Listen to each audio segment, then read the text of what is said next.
plumber came out of my basement looking like he'd seen death itself. His face was white, not pale, white. Like every drop of blood had drained from his body in the 15 minutes he'd been down there checking the pipes. His hands trembled so badly he could barely hold his toolbox. His eyes were wide, pupils dilated, the look of a man who'd just witnessed something that would haunt him for the rest of his life. He grabbed my arm, fingers digging in hard enough to hurt, pulled me close, glanced over my shoulder at the kitchen where my son Brian was making coffee and my daughter Lisa was on her phone. Then he whispered, so quiet I almost didn't hear him. Pack a bag, leave, now. Don't tell them you know. I opened my mouth to ask what he meant, what he'd seen, but he was already moving toward the door, walking fast, almost running. Wait, I started. He looked back once, terror in his eyes, shook his head. Then he was gone. The screen door slammed. His truck engine started. Gravel crunched as he peeled out of my driveway, going way too fast for a residential street. I stood there in my living room. 72 years old, arthritis in both knees, heart condition, living with my 2 adult children who'd moved back in after my wife died 2.5 years ago, supposedly to take care of me, and a plumber I'd never met before had just told me to run from my own house. Dad? Lisa's voice from the kitchen. Where'd the plumber go? I thought he was fixing the shower. I turned. She was standing in the doorway. My daughter, 42 years old, dark hair like her mother, same green eyes, same smile. But as she looked at me, I saw something I'd never noticed before. Something cold behind those eyes, something calculating, or maybe I was just paranoid. Maybe the plumber was crazy. Maybe he'd seen a rat and overreacted, but that look on his face, that pure terror, that wasn't about a rat. Dad! Brian appeared behind her, 45 years old, my firstborn, tall like I used to be, strong, successful software engineer. You okay? You look pale. I'm fine, I lied. Just, the plumber said the pipes are worse than he thought. He needs to order parts. Coming back tomorrow. Another lie. I didn't know why I was lying to my own children, but something in my gut told me to. That same instinct that had kept me alive through 72 years told me, don't let them know the plumber scared you. Well, good thing we caught it before it got worse, Lisa said. She came over and put her arm around me. Gentle, loving. You should rest, Dad. You look tired. If you enjoyed this story, please like, subscribe, and hit the notification bell. It helps others find these stories. I nodded, let her guide me to my recliner, my favorite chair, the one Dorothy and I had bought 40 years ago. Worn brown leather, molded to my body, the one place in this house that still felt like mine. Brian brought me water. Lisa adjusted the cushion behind my back. They were so attentive, so caring, so perfect. So why did my hands still shake? That night, I couldn't sleep. I kept thinking about the plumber's face, about his whispered warning, pack a bag, leave. Don't tell them you know. Know what? What was I supposed to know? I lay in bed, staring at the ceiling, the same ceiling I'd stared at for 43 years in this house, the house where Dorothy and I raised our children, where we celebrated birthdays and Christmases and anniversaries, where we grew old together until her heart gave out and took half of my world with it. The house that was supposed to be safe. At 2:17 in the morning, I know because I'd been watching the clock, I made a decision. I had to know what the plumber saw. I got out of bed slowly. Arthritis made every movement hurt. My knees popped. My back cracked. Getting old is not for the weak. That's what Dorothy used to say. I put on my robe, slippers, grabbed my phone, turned on the flashlight app. The house was dark, silent except for the old familiar sounds. The refrigerator humming, the heater clicking on, the floorboards creaking under my weight. Brian's bedroom door was closed. He'd moved into the guest room on the first floor 18 months ago. Said it was easier to help me if he was nearby. Lisa took the other guest room, also first floor, also close. Too close. That thought came unbidden. I made my way to the basement door. It was in the kitchen. Wooden. Old. The same door that had been there since we bought the house in 1983. The handle was brass, tarnished now, cold under my palm. I opened it. It creaked, too loud in the silent house. I froze, listened. No sounds from the bedrooms, no footsteps, no doors opening. I started down the stairs, one at a time, holding the railing. My phone flashlight barely cut through the darkness. The stairs creaked under my weight. Each step sounded like a gunshot to my terrified ears. The smell hit me halfway down. Basement smell, mold, dust, that peculiar damp earth smell old basements have. But something else too, something wrong, something that made my stomach turn. I reached the bottom. The concrete floor was cold even through my slippers. I swept my flashlight around. The basement looked the same as always. Furnace in the corner, water heater, washer and dryer, shelves with old boxes, Christmas decorations, tools, paint cans, the accumulated junk of 43 years of living. And in the far corner, the wine cellar, they'd built it 18 months ago. Surprised me with it. "Dad, you always talked about having a wine collection," Brian had said. "We made you a proper cellar, temperature-controlled, secure." It was a heavy steel door, industrial-looking, out of place in our old basement. They'd said it was for security, to protect valuable wines. I'd never questioned it, never gone inside. Arthritis made the stairs difficult, and I rarely came down here anymore. Let the kids handle the basement. That's what I'd thought. But now, as I approached that door, something cold crawled up my spine. The lock was serious. Not a simple padlock. A proper combination lock. Professional. The kind you'd see on a safe. I pulled on the handle, locked tight. "Looking for something, Dad?" I spun around, too fast. My knee screamed in protest. I nearly fell. Brian stood at the bottom of the stairs. He'd come down silently. How long had he been watching me? I couldn't sleep, I stammered. My heart hammered against my ribs. "Thought I'd check on that pipe the plumber mentioned." Brian smiled, but it didn't reach his eyes. "The pipe's over there, Dad, near the water heater, not near the wine cellar." "Right, I got confused. It's dark." He came closer. His smile never wavered. "You should go back to bed. It's late. You know how important your rest is. Doctor's orders." "Of course, you're right. I'll just... Want me to help you upstairs?" No, I can manage." But he followed me anyway. Up the stairs. Through the kitchen. Down the hall to my bedroom. Waited until I was inside. Closed the door for me. Like I was a child who needed tucking in, or a prisoner being returned to his cell. I sat on the edge of my bed, breathing hard, heart still racing. What the hell was going on? Morning came too slowly and too fast. I heard Brian and Lisa in the kitchen. Smell of coffee, bacon, toast, normal breakfast sounds, normal family sounds. But nothing felt normal anymore. I got dressed, slowly. Every joint ached. I used to bounce out of bed, used to run marathons. Now putting on pants was an accomplishment. When I came into the kitchen, they were both there, smiling, happy to see me. "Morning, Dad," Lisa chirped. "Coffee." "Sit down, I'll make you breakfast," Brian said. "Eggs? Bacon?" They fussed over me, filled my plate, poured my juice, my coffee, added the exact amount of cream and sugar I liked. They'd been doing this for 2.5 years.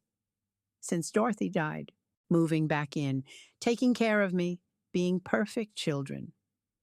Why hadn't I questioned it before? Brian had a good job. could afford his own place. Lisa, too. She was a marketing consultant, made good money. Neither was married, but both had lives, friends. Why give all that up to live with their elderly father? You seem distracted today, Dad, Lisa said, watching me over her coffee mug. Just tired. Didn't sleep well. Bad dreams? Brian asked. Something like that. They exchanged a look. Brief, but I caught it. Some unspoken communication between them. Maybe you should take your medication early today, Lisa suggested. Help you relax. My medication. They managed it for me. Filled the little weekly pill organizer, morning pills, evening pills. So you don't forget, Dad. So helpful. But suddenly I wondered, what was I actually taking? I used to know, used to manage my own medications. When had I stopped? I'll take them later, I said, after I eat. Another look between them. You really should take them on schedule, Brian said, his voice still friendly, but something underneath, something hard. I said later. Silence. Tension I'd never felt before. Then Lisa laughed. Too bright, too forced. Of course, Dad, whenever you're ready, we just worry about you. The rest of breakfast passed in strained normalcy. They asked about my plans for the day. I lied, said I might watch TV, read, nap, the usual things. What I really planned was to get the hell out of this house and call the police. But first, I needed to know what was behind that door. After breakfast, Brian said he had to run to the store. Lisa had a client call. They'd both be busy for a few hours. Will you be okay alone, Dad? Lisa asked. I'll be fine. They didn't want to leave me, I could tell, but they also couldn't stay without being obvious. Finally, they left. Brian first. Then Lisa, 20 minutes later. I watched from the window until both their cars disappeared down the street. Then I moved, fast as my old body would let me, back to the basement door, down the stairs, gripping the railing, nearly falling twice, but I didn't care. I had to know. I had to see. The wine cellar door stood there, mocking me, locked. I needed the combination. Where would they keep it? If it was something secret? Something they didn't want me to see. Where? Brian's room. It had to be. Back upstairs, into his bedroom. I'd never gone in there, respected his privacy. But that ended now. The room was neat. Too neat. Nothing personal. No photos. No decorations. Like a hotel room someone was staying in temporarily. I opened his desk drawer. Pens, papers, office supplies. Second drawer. File folders. Bills. Bank statements. Third drawer. And there it was, a small notebook, black leather. I opened it, combinations, passwords, account numbers, all written in Brian's careful handwriting. And there, wine cellar, L37, R15, L8, left 37, right 15, left 8. My hand shook as I copied it down, put the notebook back exactly as I'd found it, left the room, back to the basement, for the third time in 12 hours. The combination lock was cold under my fingers. I turned the dial, left to 37, click, right to 15, click, left to 8. The lock released. I pulled it open, hesitated. This was it. Whatever the plumber saw, whatever made him tell me to run. I opened the door. The smell hit me first. Unwashed bodies, sickness, fear. The room was small, maybe 8 by 10 feet. Concrete walls, concrete floor, one bare bulb hanging from the ceiling, on. And in the center of the room, a woman, sitting in a wheelchair, hands zip-tied to the armrests, duct tape over her mouth. Gray hair, matted and dirty. Wearing a stained nightgown. Thin. So thin. Her eyes met mine, wide with shock. Then recognition. Then hope. Aunt Margaret, my sister's widow, 75 years old, who disappeared from Shady Pines nursing home 2 years ago, who the police searched for, who everyone assumed wandered off with dementia and died somewhere. She was here, in my basement, alive. I couldn't move, couldn't breathe, couldn't process what I was seeing. She made a sound behind the duct tape, muffled, desperate. I stumbled forward, fell to my knees in front of her. My hands shook as I reached for the tape. Oh my God, Margaret. I pulled the tape off as gently as I could. She gasped, coughed. Her lips were cracked, dry. Walter, she whispered. Her voice was hoarse, barely audible. Walter, you have to get out. Before they come back. Before they... What happened? How long have you been here?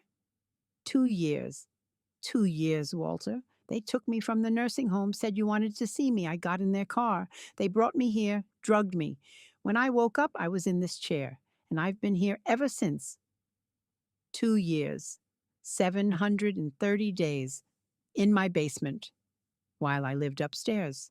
Watched TV, ate meals. Slept. Had no idea my own children were keeping my sister-in-law prisoner beneath my feet. Why? Jesus Christ, Margaret, why would they do this? She started crying, silent tears running down her hollow cheeks. Money. It's always been money. My trust fund. $800,000. Beneficiary is you. If I die naturally, it goes to charity. But if I'm alive and sign it over, the pieces clicked into place. They were trying to get you to change the beneficiary. They had lawyers, fake IDs, power of attorney documents, wanted me to sign everything over to them. I refused. So they kept me here, drugged me enough to be compliant, but not enough to kill me. Not yet. Not yet? They have a timeline, Walter. I heard them talking. They were going to make me sign, then dispose of me, then start on you. The floor tilted under me. On me? Your life insurance, your savings, the house, everything. They've been planning this for years, since before Dorothy died. Dorothy, my wife, my love, dead 2.5 years ago from a sudden heart attack. Was Dorothy? Margaret nodded, slowly, tears falling faster now. I'm so sorry, Walter. They killed her. Then they took me and you were next, after they got everything signed over. After they isolated you completely. They were going to stage an accident. Make it look natural. Like Dorothy. I couldn't hear anymore. Couldn't process. My children. The babies I'd held. The kids I'd raised. The adults I was proud of. Had murdered their mother, kidnapped their aunt. Were planning to kill me for money. We have to call the police, I said. My voice didn't sound like mine. Too high. Too panicked. Your phone is upstairs, Margaret said. And they could come back any minute. You need to get me out of here first. Please, Walter. Please don't leave me here again. I looked at her. At the zip ties. At the wheelchair she was trapped in. I was 72 years old.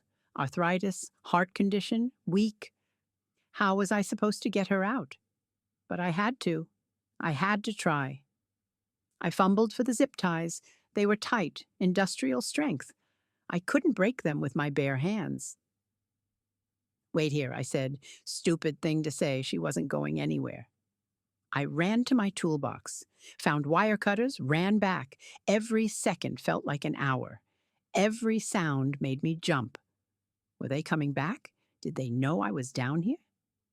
I cut the first zip tie, then the second. Margaret's hands fell free. She rubbed her wrists, raw, bleeding in places. Can you walk? I don't know. They haven't let me out of this chair in 2 years. 2 years. Jesus Christ. Try. I'll help you. I pulled her up. She was so light.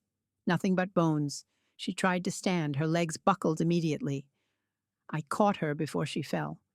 It's okay. I've got you. I half carried, half dragged her to the stairs. Each step was agony for both of us. My knees screamed. My back threatened to give out. She whimpered with pain from muscles that hadn't been used in years. Halfway up the stairs, I heard it. A car door. They were back. Faster, Margaret gasped. Please, Walter, faster. I pulled her up the last few steps, through the basement door, into the kitchen. The front door opened. Dad, Lisa's voice, we're back. Forgot my laptop. No time. No time to get out. No time to hide Margaret. No time for anything. They walked into the kitchen. Froze. Lisa saw us first. Me holding up a skeletal Margaret. Both of us breathing hard. Both terrified. Her face changed. In an instant, the mask dropped. The caring daughter disappeared. What remained was cold, hard, calculating. Brian, she called. Not loud, calm. We have a problem. Brian appeared, saw us. His expression didn't change at all, like he'd expected this, like he'd planned for it. Dad, he said. His voice was reasonable, friendly even. Why don't you let go of Aunt Margaret? She's not well. She needs to go back downstairs. I'm calling the police, I said. My voice shook, but I meant it. Both of you stay away from us. Lisa laughed. Actually laughed. With what phone, Dad? Your cell is on the counter. The landline in your bedroom? Go ahead, try to get there.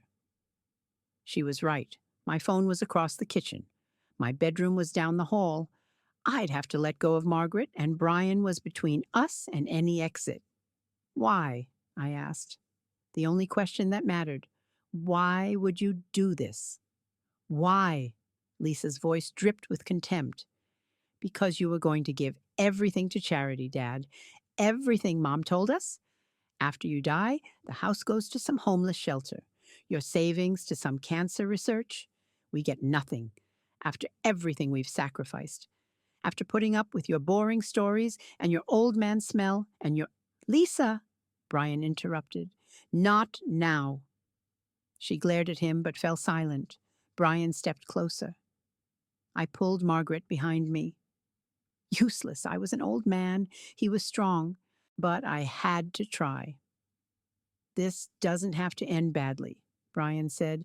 You weren't supposed to find out like this. The plumber, that was unfortunate, but we can still fix this.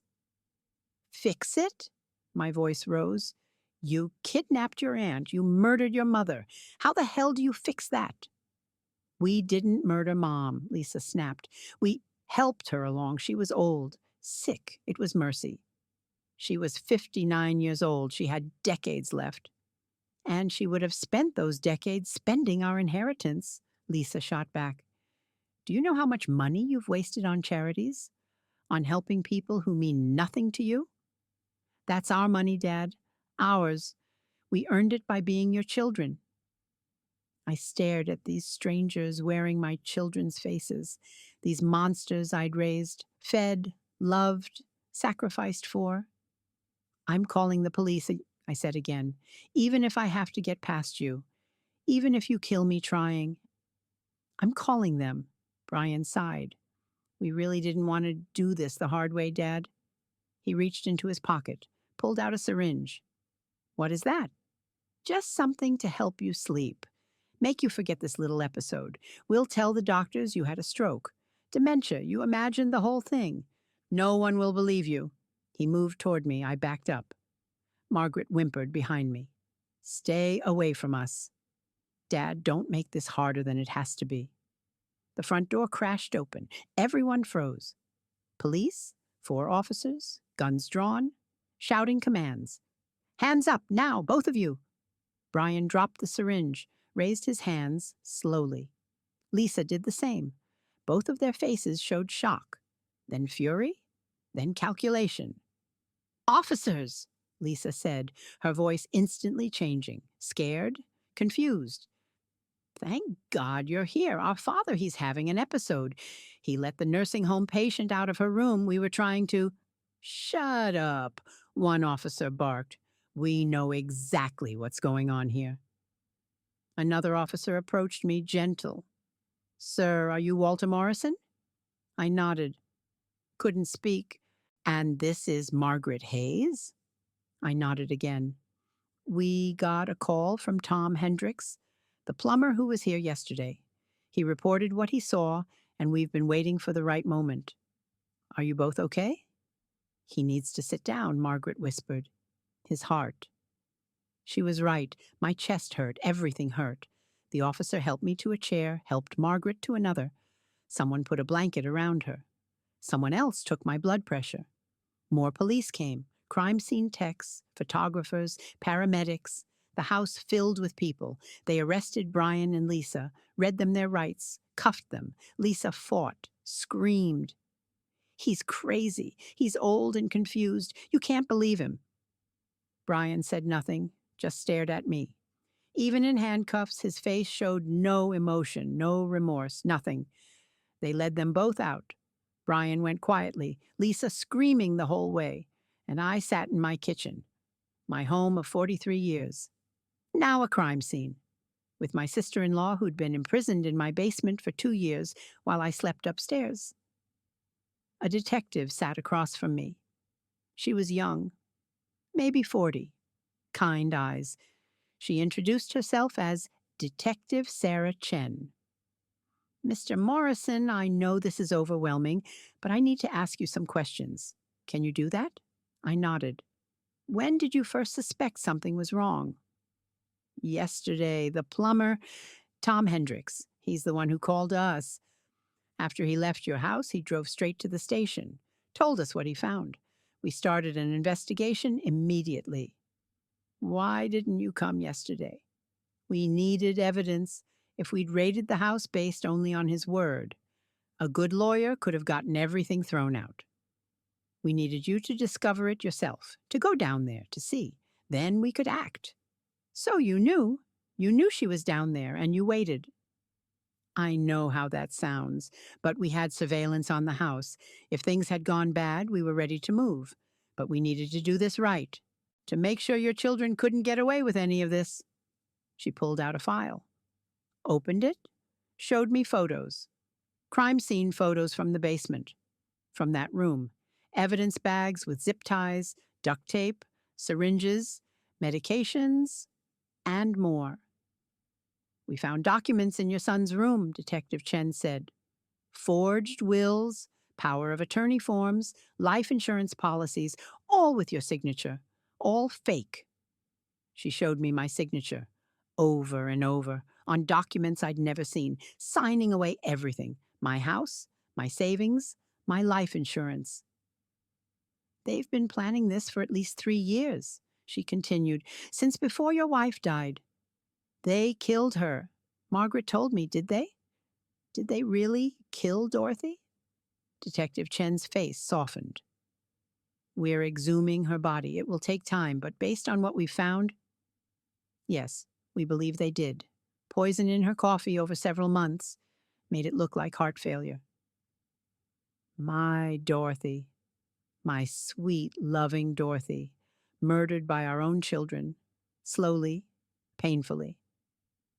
I couldn't hold it in anymore. I broke down, sobbed like a child, for my wife, for the years I'd believed her death was natural, for the fact that I'd lived with her murderers and never knew. Detective Chen let me cry, didn't try to comfort me, just waited, professional but not unkind. When I could speak again, I asked, what happens now? We'll process the scene, get medical care for Margaret. She'll need to be hospitalized. Malnutrition, muscle atrophy, psychological trauma. It's going to be a long recovery. And my children? They're being charged with kidnapping, false imprisonment, elder abuse, attempted murder. We're working on adding murder charges for your wife. They're not getting out. Not ever. Not ever. My children would spend the rest of their lives in prison. Good. The thought shocked me, but it was true. Good. Let them rot. They took Margaret away in an ambulance. She reached for my hand as they wheeled her out. Thank you, she whispered. You saved my life. But I hadn't. Not really. I'd lived above her prison for 2 years and never knew, never suspected, never saved her until a stranger forced my hand. They wanted me to go to the hospital too, get checked out, but I refused. I needed to be here, to see them process every inch, to understand what had been happening in my own home. Evening came slowly. The police worked methodically. Every room photographed, every surface dusted for prints, every document bagged as evidence. I watched from my chair as they dismantled the life I thought I knew. Detective Chen kept me informed. Professional courtesy, or maybe pity. We found more in your son's computer, she said around 7 p.m. Detailed plans, timeline. They had it all worked out. Show me. She hesitated. Mr. Morrison, you don't need to see. Show me. She pulled out a tablet, opened a document, let me read. It was a spreadsheet, cold, clinical, organized. Phase 1, mother, complete. December 2021, begin slow poison, antifreeze in coffee twice weekly. February 2022, increased dosage. March 2022, death, cremation immediately, no autopsy. April 2022, collect life insurance, $200K. Phase 2, Aunt Margaret, complete. May 2022, abduct from nursing home. May-July 2022, isolation and drugging. August 2022, present, extraction of financial information. Target, trust fund transfer, $800K. Status, ongoing resistance, increased pressure. Phase 3, father, in progress. June 2022, begin medication tampering, sedatives added. July 2022, present, social isolation, friends, doctor, outside contacts. Target date, January 2024. Method, accidental fall downstairs or medication overdose. Collect, house, $450K, savings, $320K, life insurance, a 1.2M. Total take, 297E Phase 4, disposal. Dispose of Aunt Margaret after signatures obtained. Method, overdose, dump body in lake. Timeline, within 1 month of father's death, I stared at the screen, at the clinical description of my murder, of Dorothy's murder, of Margaret's planned execution. My children had reduced us to dollar signs, to phases, to targets. There's more, Detective Chen said quietly. Notes, discussions between them, planning every detail. She scrolled, showed me chat logs. Brian, Dad asked about the wine cellar today. Think he suspects? Lisa, no way. He's too doped up and too trusting. Pathetic, really. Brian, when do we move to phase 3 final? Lisa, give it 6 more months. Make sure everything's signed. Then whoops, Dad fell down the stairs. So tragic. So sudden. Brian, and Margaret? Lisa, once the trust fund clears, she's done. I'm thinking overdose. Make it look like she got into Dad's meds. Brian, perfect, then we're free. Rich and free. Lisa, finally. No more pretending to care about these useless old people. I couldn't read anymore. Handed the tablet back. Felt sick. They really hated us, I said. Not just... They actively hated us. I've seen a lot of elder abuse cases, Detective Chen said. But this level of planning, this callousness, it's rare. Most people who do this have some level of desperation, addiction, mental illness. Your children had none of that. They're just evil? She didn't contradict me. They finished processing around 11 p.m., 12 hours of work. The house looked like a crime scene from a TV show. Yellow tape, evidence markers, fingerprint powder everywhere. Detective Chen left 2 officers outside. Young guys, both armed, said they'd rotate shifts, 24-hour protection until Brian and Lisa's arraignment. Do you have somewhere to go tonight? She asked. I wouldn't recommend staying here. I have a hotel reservation, made it this afternoon. She nodded, gave me her card, personal cell number written on the back. Call me, anytime, for anything. You've been through hell. I packed that bag I'd thought about earlier. Clothes, toiletries, Dorothy's photo from our 30th anniversary. Her smile. Before the poison. Before they killed her. Officer Martinez.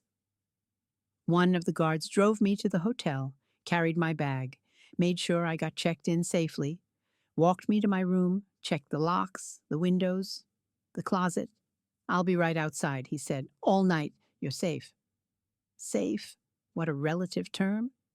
I was safe from physical harm, but my mind, my heart, those were shattered beyond repair. The hotel room was generic, beige walls, floral bedspread, landscape painting bolted to the wall, the kind of place that exists everywhere and nowhere.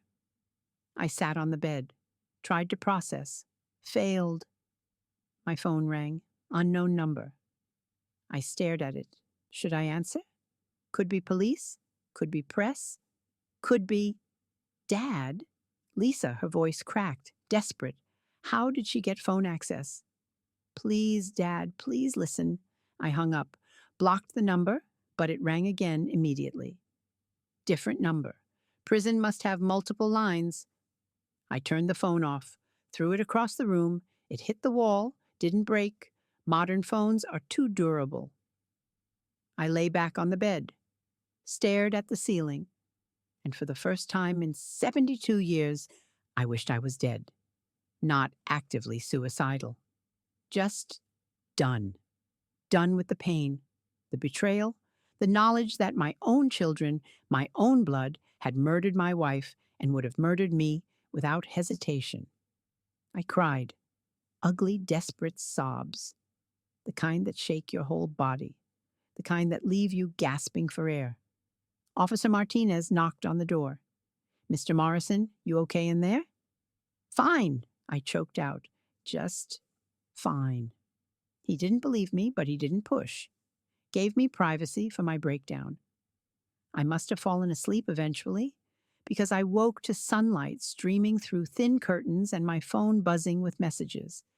23 missed calls, 15 voicemails, 47 texts, all from numbers I didn't recognize. Press, curious neighbors, people who'd heard about the arrests and wanted a statement, a quote, a soundbite for their story. One number I did recognize. Detective Chen. I called her back.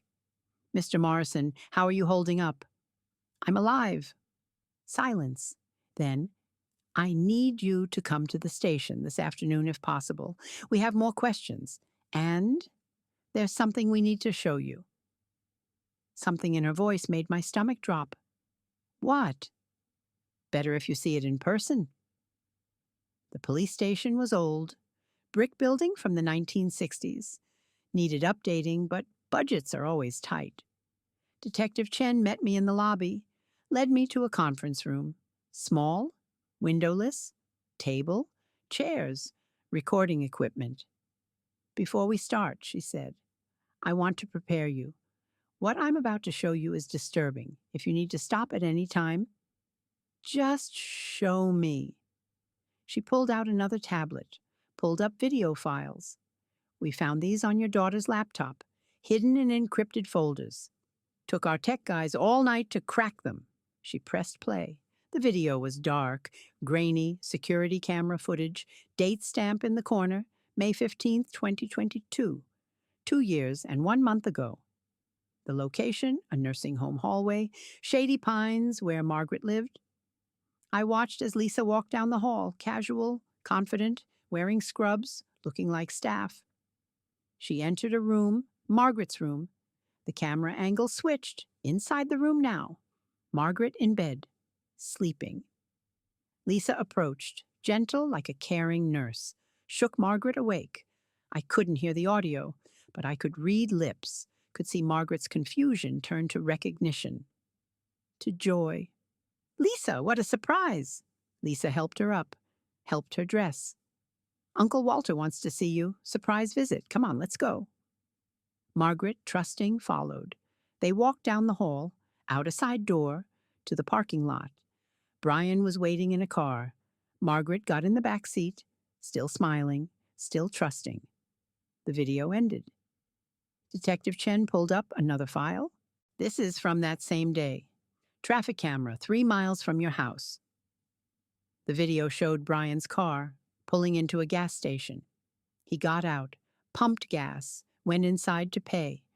The back windows were tinted, but if you looked carefully, if you knew what to look for, you could see movement in the back seat. Erratic, panicked. Margaret realizing something was wrong. They drugged her in the car, Detective Chen said. Based on the medical exam, we think Rohypnol. Date rape drug. Fast acting. By the time they got to your house, she was unconscious. Another video, this one from Brian's phone, taken in the basement. Date stamped the same day. Brian filming, Lisa, in frame, standing over Margaret's unconscious body. Margaret in that wheelchair already. Zip ties on her wrists. Lisa looked at the camera, smiled. Phase 2, complete. They high-fived. My children, high-fiving over kidnapping their aunt. There are more videos, Detective Chen said. Dozens. They documented everything. Feeding her, interrogating her, drugging her, keeping records for, I don't know, entertainment? Evidence of their cleverness? Why would they keep evidence? Narcissism, arrogance. They thought they'd never get caught, thought they were smarter than everyone, so they kept trophies. She closed the tablet, looked at me with something like pity. I'm sorry you had to see that, but the DA needs you to know the full extent for trial, for your testimony. How much more is there? Hours, days' worth. We are still going through it all. Show me. Mr. Morrison, show me all of it. I need to see, need to understand what they became. She hesitated, then nodded. Okay, but we do this in stages, and you tell me when to stop. We watched for 3 hours, video after video. My children torturing Margaret, not physically. They were too smart for that, but psychologically. Lisa standing over her. Just sign the papers, Margaret. Transfer the trust, then this ends. Margaret, weak, drugged, defiant. Never. Brian turning off the light, leaving her in darkness. We'll try again tomorrow. Day after day, week after week, month after month, 2 years of systematic torture. And through it all, Margaret never broke, never signed, never gave them what they wanted. My God, she was strong. There were videos of Dorothy, too, earlier videos, from before she died. Brian preparing her coffee, adding something from a small bottle. The video title, Day 87 Mom. Lisa filming Dorothy at dinner. Dorothy looking tired, confused. I don't feel well. It's just age, Mom, you're getting old. Day after day, poisoning her slowly, documenting their mother's murder like a science project. I had to stop, ran to the bathroom, threw up, everything, until I was dry heaving over the toilet. Detective Chen came in, handed me paper towels. Didn't say anything. Just waited. When I could stand again, I asked, how could they do this? How could anyone do this to their own family? I don't have an answer. Some people are broken. Some people lack empathy. Some people see other humans as objects, resources to be exploited. But I raised them. I loved them. I gave them everything. You gave them everything except whatever it was they needed to become decent human beings. And that's not your fault. Sometimes the wiring is just wrong from the start. We went back to the conference room, watched more, not all of it. I couldn't handle all of it, but enough. Enough to know my children were monsters. Enough to testify in court without hesitation. Enough to sleep at night knowing they deserved every year of prison they'd get. The arraignment was 2 days later. Brian and Lisa appeared via video link, both in orange jumpsuits, both with court-appointed lawyers. The judge read the charges: kidnapping, false imprisonment, elder abuse, fraud, attempted murder, and pending, 2 counts of first-degree murder. Bail was denied. Flight risk, danger to community. 2 potential witnesses, Lisa cried. Begged the judge, please, Your Honor, I have a life, a career, I'm not a criminal, this is all a mistake. The judge was unmoved. You held a 75-year-old woman prisoner for 2 years, bail denied. Brian said nothing, just stared at the camera, at me sitting in the courtroom, his expression blank. That was somehow worse than Lisa's tears. The complete absence of emotion, like he was watching a TV show that didn't interest him. After the arraignment, their lawyers approached me, both young, overworked, public defenders doing their best with impossible clients. Mr. Morrison, Brian's lawyer said, I know this is difficult, but would you consider speaking with your son? He wants to talk to you. No. He says he can explain. There's nothing to explain. I saw the videos, the plans, the proof. There's nothing he can say that would change what he did. The lawyer nodded, expected that answer. For what it's worth, I'm sorry. For everything you've been through. Lisa's lawyer didn't even try, just gave me a sympathetic look and walked away. I left the courthouse, press outside, cameras, microphones, questions shouted at me. Mr. Morrison, how do you feel about your children's arrest? Did you suspect anything? Will you be testifying against them? Officer Martinez, still my protection detail, pushed through, got me to the car. We drove away as the press chased us down the street, back at the hotel, my temporary home. I'd been there 4 days. 4 days of living out of a suitcase, of eating takeout, of watching my life fall apart on the news. Every channel had the story. Elderly man's children arrested for kidnapping and murder plot. My face, my house, Brian and Lisa's photos. Margaret being wheeled out on a stretcher. Our private hell now public entertainment. I turned off the TV, sat in silence, tried to figure out what came next. I couldn't go home. That house was contaminated. Even if they released it from being a crime scene, I could never live there again. Too many ghosts, too much horror. I couldn't stay in this hotel forever.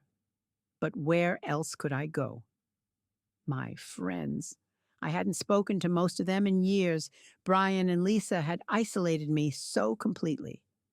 They're too stressful for you, Dad. You need to focus on your health. My health, which they were actively destroying. I picked up my phone, scrolled through old contacts, found Harold, my best friend from college. We'd lost touch 5 years ago. My fault. Dorothy's illness, then grief. Then Brian and Lisa's helpful interference. I called, not sure he'd even have the same number. 3 rings. Then, hello? Harold, it's Walter Morrison. Silence. Then, Walt? Jesus Christ, Walt, I've been trying to reach you for years. Where the hell have you been? It's complicated. Are you watching the news? The news? No, why? A pause, probably Googling my name. Oh my God, Walt, is this real? It's real. Your kids, they actually, holy shit, Walt. Can I see you? I know it's been years, but I need a friend. Give me your address. I'm coming right now. Harold showed up an hour later. He'd aged. We both had. But he looked good. Healthy. Happy. Everything I wasn't. He took one look at me and pulled me into a hug. Didn't say anything, just held me while I fell apart again. When I could talk, we sat. He ordered pizza. You look like you haven't eaten in days. I can't. Everything tastes like ash. Try anyway. I picked at a slice, managed a few bites. He was right. I needed food. Tell me everything, Harold said. Start wherever you want. So I did. From Dorothy's death, to Brian and Lisa moving in, to the gradual isolation, the medication changes, the plumber, the basement, Margaret, all of it. Harold listened. Didn't interrupt, didn't offer platitudes, just listened. When I finished, he said, I tried to visit you 3 years ago. Lisa told me you didn't want to see anyone, that visitors upset you. I should have pushed harder, should have known something was wrong. It's not your fault. Still, I should have tried. He stayed for hours. We talked about old times, college, our 20s, before kids and responsibilities and everything going wrong. It helped, more than I'd expected. Having someone who knew me before all this, who remembered Walter Morrison as someone other than a victim. When he left, he made me promise to call.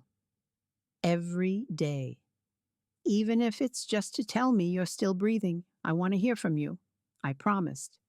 That night I slept better than I had in days. Not well. Nightmares still came. But better. The next morning, Detective Chen called. Margaret's awake, lucid, asking for you. I got to the hospital within the hour. Margaret looked better than the last time I'd seen her. Still thin, still weak, but clean. Fed. Safe. She was in a private room. Flowers on the windowsill. Get well cards from people I didn't know. Strangers who'd heard her story and wanted her to know she wasn't alone. Walter. She held out a hand. I took it, carefully. She was so fragile. How are you feeling? Like I've been hit by a truck, but alive. That's more than I expected a week ago. I sat in the chair beside her bed. We were quiet for a minute, just being survivors together. I saw the videos, I said, of what they did to you. I'm sorry you had to see that. I'm sorry I didn't know that you were there in my house, suffering while I slept upstairs like nothing was wrong. You couldn't have known they were careful, and you trusted them. That's not a flaw, Walter. That's love. Misplaced love. Still love. You're not responsible for what they became. I wanted to believe her, but guilt is a heavy thing. It doesn't care about logic. We talked for an hour. She told me about the 2 years, the isolation, the fear, the times she almost gave in. What stopped you? I asked. What kept you from signing? Spite. Pure spite. They wanted my money so badly. I wasn't going to give them the satisfaction. I laughed. First time in days. That's very you. Damn right. A nurse came in. Time for Margaret's physical therapy. She needed to relearn how to walk, how to use muscles that had atrophied from disuse. Will you come back? She asked as I stood to leave. Every day until you kick me out. Then you'll be here a while. I visited Margaret daily, watched her progress. Slow, painful, but progress. The doctors said she'd never fully recover. 2 years of trauma doesn't heal easily, but she'd regain most of her mobility, most of her strength. Her mind was another story. PTSD, anxiety, nightmares. She'd need therapy for years, maybe forever. But she was fighting. Every day, every session, refusing to let Brian and Lisa destroy her completely. She was stronger than I'd ever known. I started therapy too. Court-ordered, part of the prosecution's case. They wanted me evaluated. Made sure I was mentally competent to testify. My therapist was Dr. Sarah Martinez, mid-40s, kind but firm. No nonsense approach that I appreciated. Tell me about Dorothy, she said in our first session. I did. All of it. How we met, married, raised our kids, grew old together, her death. Do you blame yourself for not seeing the signs? Yes. Why? Because I should have known, should have protected her, should have what? Had a crystal ball? Mind-reading abilities? Walter, you were a husband, not a detective. You loved your wife, trusted your children. That's normal. That's healthy. They're the ones who broke that trust, not you. It took 6 sessions before I started to believe her. 12 before I could talk about Brian and Lisa without breaking down. 20 before I could say their names without feeling sick. The preliminary hearing was set for October. 6 months after the arrests, 6 months of waiting, evidence gathering, witness interviews. The prosecution's case was airtight. The videos, the documents, the physical evidence from the basement. Margaret's testimony, my testimony, the plumber's testimony. Brian and Lisa's lawyers tried to get the videos suppressed, argued they were obtained illegally, that the encryption meant they expected privacy. The judge laughed them out of court. You documented kidnapping and murder. There's no reasonable expectation of privacy for crime documentation. They tried to negotiate. Plea deals, lesser charges, anything to avoid trial. The DA refused. Your clients kidnapped an elderly woman, held her prisoner for 2 years, murdered one person, and attempted to murder two more. We're going to trial, and we're seeking maximum sentences. In August, 3 months before trial, they added the murder charges for Dorothy. The exhumation had been completed. Toxicology reports showed fatal levels of ethylene glycol, antifreeze, in her bone marrow, in her hair follicles, accumulated over months. She'd been poisoned, slowly, deliberately, painfully, by our children. The medical examiner testified at the preliminary hearing, explained how it worked, how the poison would cause confusion, weakness, organ failure, eventually death, and how it would mimic natural heart failure unless someone specifically tested for it, which no one had. Because why would they? She'd been cremated within days at Brian and Lisa's insistence. I'm so sorry, Mr. Morrison, the examiner said. If we'd known to look, but they hadn't, and Dorothy died thinking it was just bad luck, just age, just her time, never knowing her own children killed her. I testified at the preliminary hearing, had to. The prosecution needed to establish timeline, motive, opportunity. I told them everything again for the 10th time, would tell it 100 more if it meant justice. Brian and Lisa sat at the defense table, Brian still expressionless, Lisa crying, always crying. Her lawyers coached her well, but the judge saw through it. Save the tears for trial, Ms. Morrison. They won't help you here.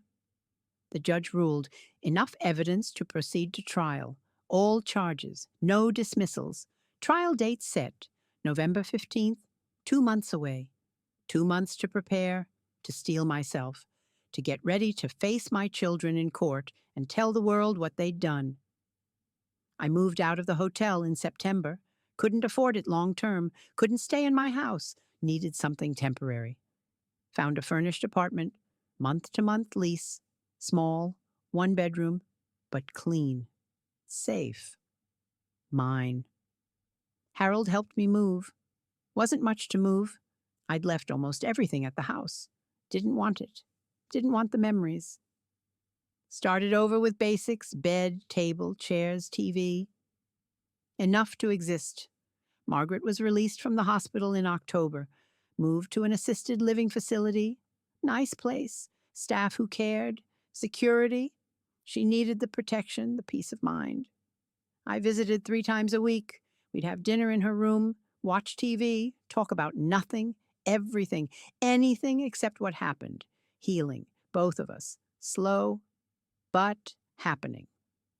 October turned to November. Trial loomed. The prosecution prepped me. Mock testimony, practice questions, how to handle cross-examination. They're going to try to make you doubt yourself, the prosecutor said, make you seem confused, senile, like you imagined everything. Don't let them. I won't. They're going to attack your memory, your medication, your grief over Dorothy. Be ready. I was ready as I could be. November 14th, day before trial. I couldn't sleep, lay awake all night thinking about Dorothy, Margaret, Brian, Lisa, everything that led to this moment. At 6 a.m., I gave up on sleep, made coffee, sat by the window watching the sunrise. My phone rang. Unknown number. I almost didn't answer. But something made me. Hello? Mr. Morrison, a woman's voice. Young, nervous. Yes. This is Jessica Brennan. I'm Brian's ex-girlfriend from college. I saw the news about the trial, and I think I need to tell someone something about Brian, about what he was like back then. What do you mean? He hurt me. Nothing I could prove, but psychological stuff, control, manipulation. I left him junior year. Thought I was crazy. Thought it was my fault. But seeing what he did to you, I realize it wasn't. He was always like this, and I think the court should know. I gave her the prosecutor's number, told her to call, to tell them everything. She did, and her testimony became part of the case. Evidence of pattern, of long-term behavior, of Brian being a predator his entire adult life. Not an isolated incident. A way of being. Trial started November 15th. The courtroom was packed. Press, spectators, people fascinated by the horror, by the spectacle of children murdering parents. I sat behind the prosecution, Margaret beside me, Harold on my other side. My support system, small but strong.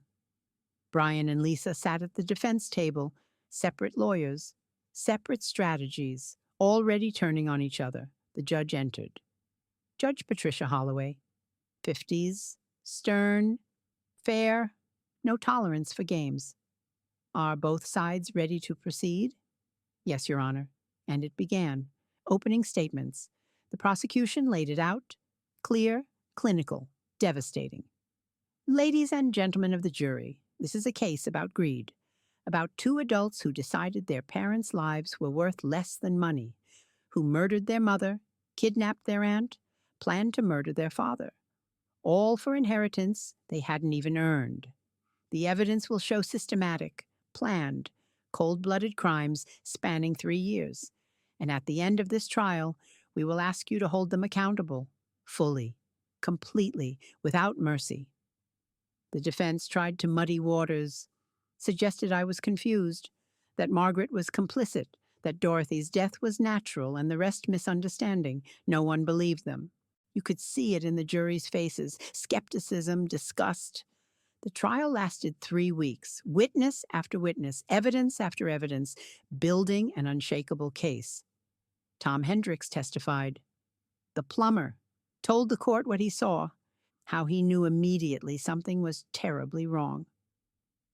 I've been a plumber 30 years, seen a lot of basements, but that room, that was a prison. The soundproofing, the locks, the smell. And when I opened that door and saw that woman, I knew someone was being held there against their will. Medical experts testified about Dorothy's poisoning, Margaret's malnutrition, the drugs in her system.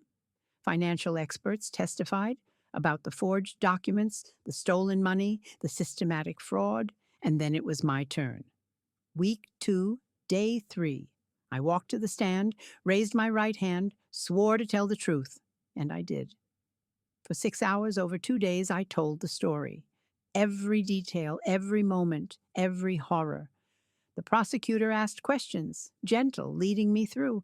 How long had I lived in that house? 43 years. When did your wife die? March 2022. How did she die? Heart attack, they said. Did you suspect anything? No, I trusted my children. When did they move in? April 2022.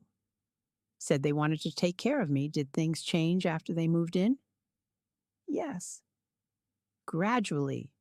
Friends stopped visiting. I stopped going to the doctor alone. My medication changed. Did you question it? No. I thought they were helping. On and on. Building the picture. The slow takeover, the isolation, the control, then the basement, the discovery, the horror. I told it all. Fought through tears, through pain, through the weight of it. When I described opening that door and seeing Margaret, half the jury cried. When I described the spreadsheet, the phases, the clinical planning of our murders. The jury looked at Brian and Lisa with open revulsion. Cross-examination was brutal. Brian's lawyer tried to suggest I was senile, confused, making things up. Mr. Morrison, isn't it true you take medication for memory issues? No, but you take several medications daily.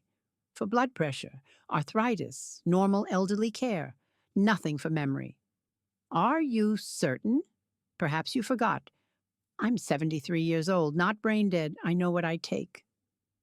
Lisa's lawyer tried a different approach, suggested I was grieving. That grief made me paranoid. Losing your wife must have been devastating. It was. And in your grief, might you have misinterpreted your children's care as something sinister? No. I found my sister-in-law locked in my basement. There's no misinterpretation possible there. But perhaps she went there voluntarily, tied to a wheelchair for 2 years, voluntarily? The lawyer had no answer. Margaret testified week 3, via video link, too traumatized to be in the same room as Brian and Lisa. She told her story, quiet, shaking, but determined. The jury watched in horror as she described 2 years of captivity, of psychological torture, of refusing to break. When the prosecutor asked why she didn't give in, Margaret looked directly at the camera, at Brian and Lisa on the courtroom screen. Because I'd rather die than let them win, and I'm still here. So who won? Brian's face finally showed emotion. Rage. Lisa just cried harder. Closing arguments came week 3, day 5. The prosecution summarized, pointed to mountains of evidence, videos, documents, testimony, all pointing to one conclusion: guilty on all counts.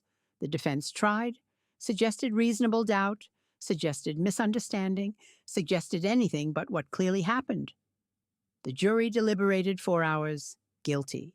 First-degree murder, kidnapping, false imprisonment, elder abuse, fraud, attempted murder, all counts, both defendants. The courtroom erupted, crying, cheering. The judge banged her gavel. Brian sat motionless, still no expression. Lisa collapsed, sobbing, screaming, "No, no, I didn't do anything. It was all Brian. Please." Even then, even convicted, still lying, still blaming, sentencing 2 weeks later. Judge Holloway didn't hold back. I've been on the bench 22 years. I've seen many crimes, many criminals. But this level of depravity, of calculated cruelty toward your own family, I've never seen anything like it. She turned to Brian. You murdered your mother, kidnapped and tortured your aunt, planned to murder your father, all for money. Money you would have eventually inherited anyway. You are a danger to society, a danger to any family you might become part of, and you will spend the rest of your life behind bars. Brian Morrison.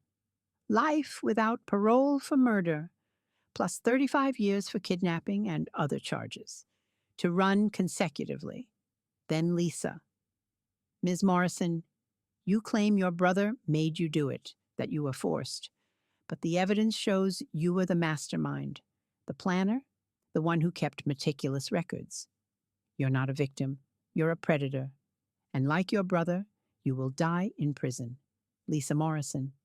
Life without parole for murder, plus 40 years for kidnapping and other charges. Consecutive. Neither would ever see freedom again. It was over. I walked through the rooms. Everything looked the same, but nothing was. This wasn't my home anymore.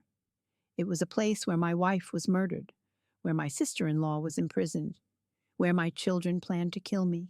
I couldn't stay here, couldn't sleep here, couldn't exist here. I packed a bag, just clothes, toiletries, photos of Dorothy from before, when she was happy, when we both were. I went to a hotel. The officer followed, made sure I was safe, watched my door from the hallway. In the hotel room, I sat on the bed and tried to process everything. My children were monsters. There was no other word. They'd murdered their mother, kidnapped their aunt, planned to kill me, all for money they hadn't even inherited yet. I thought about their childhood. Had I seen signs? Had I ignored red flags? Were there moments where I should have known? Maybe. Small things. Lisa's tantrums when she didn't get her way. Brian's cold reactions to others' pain. The way they'd always been competitive, jealous, materialistic. But children are supposed to grow out of that, mature, develop empathy. Mine hadn't. They'd just gotten better at hiding. My phone rang. Unknown number? I answered. Dad, Lisa's voice, shaking, crying. Dad, please, you have to tell them it's not true. Please, I'm your daughter. I love you. This is all a misunderstanding. I should have hung up, should have blocked the number, but I couldn't. Some part of me, the part that had raised her, loved her, would have died for her, needed to hear what she'd say. Where are you calling from? They gave me one phone call. Dad, please listen. Brian made me do it. All of it. I didn't want to hurt anyone, but he said if I didn't help him, he'd hurt me too. Please. You know me. You know I'm not a monster. She was lying. I could hear it in her voice. The same tone she'd used as a teenager when caught sneaking out. The same manipulative tears. I know exactly what you are, I said. My voice was steady, cold.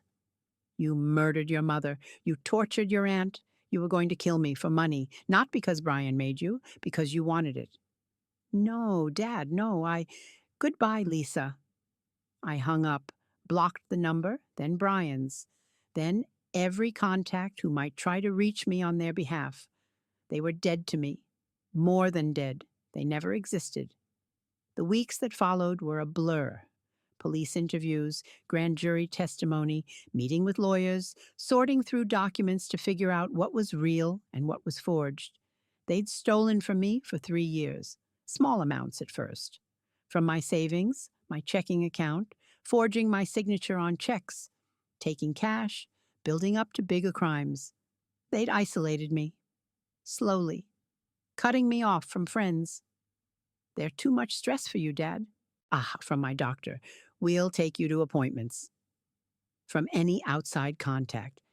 Even my medication had been tampered with, sedatives added, to keep me compliant, confused, easy to control. I'd been a prisoner too. I just hadn't known it. Margaret recovered slowly. Months in the hospital. Physical therapy, psychological counseling. She'd been through hell, would never fully recover. But she was alive. We grew close, united by trauma, by the fact that we'd both been victims of the same monsters. I visited her every week, brought her books, flowers, sat with her when the nightmares came. They're not your children anymore, she told me once. The Brian and Lisa you knew died a long time ago, if they ever existed at all. You're mourning ghosts. She was right. I was mourning, not for the monsters in jail, but for the children I thought I had. The family I thought was mine. That was the real crime. They'd stolen more than money. They'd stolen my memories, my past, everything I thought was true about my life. The trial was 6 months after their arrest. I testified, told the court everything, how I'd discovered Margaret, how they'd threatened us, how they'd planned to kill me. Margaret testified too, though she couldn't. Testify through video link from a secure location. Too traumatized to face them. The prosecution showed evidence, documents, photos, medical records, financial records, a mountain of proof. Brian and Lisa's defense was simple. Dad was old, confused, had dementia, imagined everything. Margaret was complicit. They were innocent. It didn't work. The jury deliberated 3 hours. Guilty on all counts. Brian got 35 years. No parole possibility until he served at least 25. Lisa got 40 years. Same conditions. The judge called her the mastermind, the planner, the one with no remorse. At sentencing, they each got a chance to speak. Brian said nothing, stared straight ahead, emotionless. Lisa turned to me. I hope you're happy, Dad. You destroyed your own children. For what? Money you were going to give away anyway. Hope it was worth it. Even then, even after everything. She blamed me. I didn't respond, didn't give her the satisfaction, just watched as they led her away. That was a year ago. I sold the house. Couldn't live there. Couldn't even look at it without seeing Dorothy's ghost, seeing Margaret's prison, seeing the place where my children became monsters. I bought a small apartment near Margaret's care facility. She's in assisted living now, getting better. We have dinner together 3 times a week. Tom Hendricks, the plumber. I tracked him down, thanked him. Without his courage, both Margaret and I would be dead. He didn't want thanks. said he just did what anyone would do, but he didn't. He put himself at risk. My children could have come after him, could have hurt him, but he reported what he saw anyway. Because of him, 2 lives were saved. I think about that a lot. How a stranger showed more love than blood. How family isn't always the people you're born to. Sometimes it's the people who stand up for you when no one else will. I still have nightmares. Dorothy calling to me, Margaret screaming from the basement, Brian holding that syringe, Lisa's cold eyes watching me die. But I also have good days. Days where I visit Margaret and we laugh about something stupid. Days where I don't think about Brian and Lisa at all. They write to me sometimes, from prison, letters asking for forgiveness, for money for commissary, for me to visit. I burn them unread. There is no forgiveness for what they did, no redemption, no reconciliation.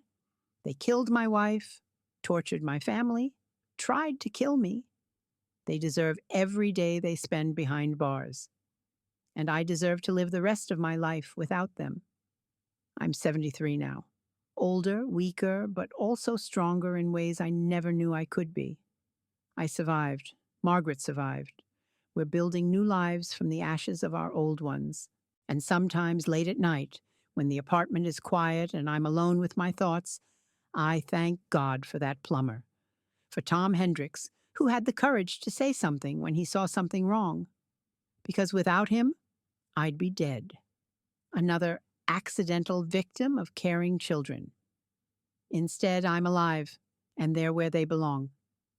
If this story touched you, if it made you think, please like and subscribe.